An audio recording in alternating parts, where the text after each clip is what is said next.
You're listening to the Public Health Entrepreneurs Podcast with your host, Dr. Charlotte Huntley. Greetings, everyone, and thank you for joining me on this episode. Welcome to Public Health Entrepreneurs. This is the podcast for visionary leaders who are ready to transform public health and healthcare through innovation. I'm your host, Dr. Charlotte Huntley, and as a public health entrepreneur with over 25 years of experience in healthcare and public health, I understand the unique challenges and opportunities that come with bridging both disciplines or multiple disciplines. Have you ever noticed how being a leader can sometimes feel like you're on an island? You're the one everyone comes to for answers, guidance, and support. But who do you turn to when you need a sounding board or just someone to talk things through?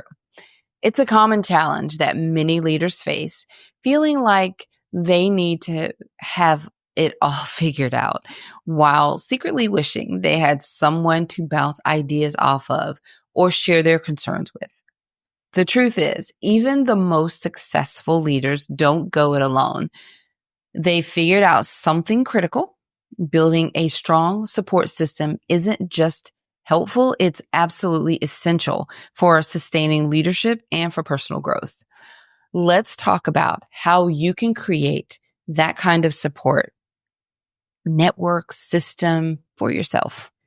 One that helps you navigate challenges, celebrate wins, and keep growing as a leader. It's extremely important, right?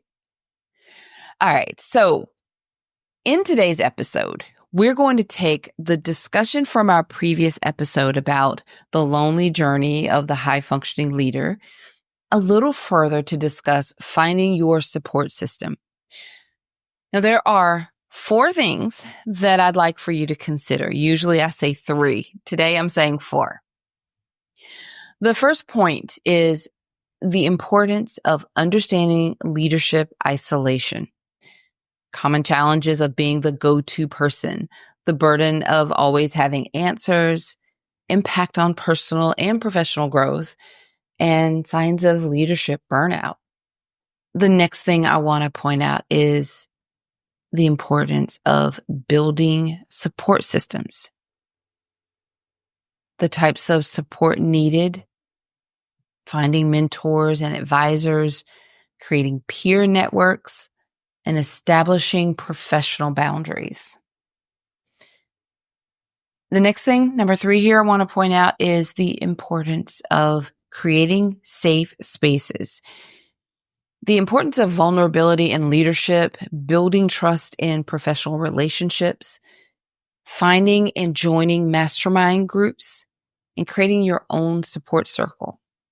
And then finally, the thing I want to point out is the importance of maintaining balance, strategies for self-care, time management techniques, delegation of skills, and building resilience.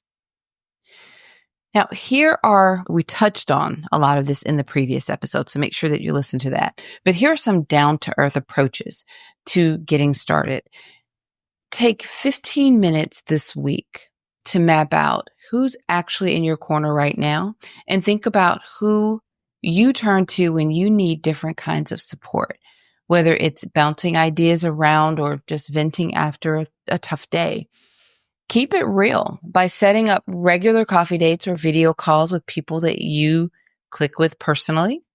We talked about a little bit of this, like I said in the previous episode, but even a quick 30-minute catch-up can make a huge difference. I could go on a tangent about this. I'm trying not to, but let me just share a refreshing story with you. Sometimes the people that you have these catch-ups with are trusted colleagues or peers. They don't have to be in your exact same field of study or profession, but they're trusted friends. I have a friend that comes to mind. We had a lunch date. She goes to my church and we're part of a group through our church. She doesn't do the same work as I do. She's not even our fields are nowhere near related, but it was just being able to have that experience, that time to catch up and spend time with someone that I trust and let my hair down a little bit, which is kind of funny to say since, I really have very short hair, no hair to let down. But you need to find those people that you trust and it's great when there is a professional connection, but sometimes it's as valuable when they're just trusted on a level that you feel comfortable enough to be with, and it can give you that sense of support. Make self-care less intimidating by picking some simple things that you can do daily to recharge. Sometimes we think of these self-care actions. We've got to going to the spa, which is wonderful, but you've got to make the appointment. You've got to find the spa. You've got to get ready and get there. And there's all these things that can hinder you from actually having that happen as consistently as you would like for it to happen. But there's some simple things you can do on a daily basis. So pick 3 simple things that you can do every day. Maybe it's a 10-minute walk. That's an incredible form of self-care. Maybe it's reading something non-work or profession related, just pure entertainment. Or maybe it's actually taking a lunch break away from your desk. I have a rule. My husband set this rule for me, actually, and it's brilliant. But I have no eating at the desk rule. And that's so that I have to get up and walk away from the desk to have lunch. I don't have lunch in my office. I mean, there are rare occasions where I will make an exception. Very rare occasions. But just getting away. When I am in my office downtown, we have a beautiful patio that overlooks the city. And I will often pack lunch and go sit out on the patio for lunch. And it's a wonderful way to take a nice break. Those are just some really easy ones that I could suggest really quickly. But you can also use your phone's calendar to block out specific times for checking in with your support network. This could be as simple as sending a text to a mentor every Monday or scheduling a monthly virtual lunch with other leaders in your field. The key is making these connections part of your routine rather than just something that only happens when you're struggling. That's what we want to move away from. Don't wait until you're stressed or struggling to reach out or have these opportunities. I'd like for you to make this a part of your regular routine. And these are some easy ways to implement those practices. So I think this couples really well with what we talked about in the previous episode. Kind of pull them together to prioritize yourself a little bit better.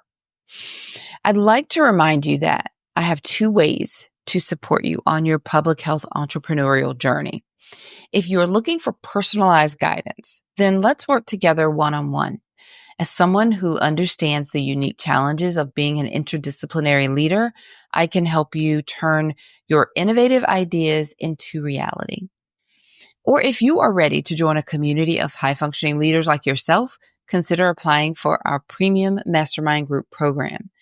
You'll connect with our other professionals like you who are bridging multiple disciplines and creating meaningful change in public health. Visit Public Health Entrepreneurs to learn more. You'll find a whole page with details about our mastermind group program. But if you're looking to work with me one-on-one, you'll have to send us a message through the Contact Us page and let us know that that's something you're interested in. We can let you know at that time if it's still available and what the next steps would be. All right, everyone. Until next time, have a fantastic rest of your day. Thank you for listening. Visit publichealthentrepreneurs.com to learn more.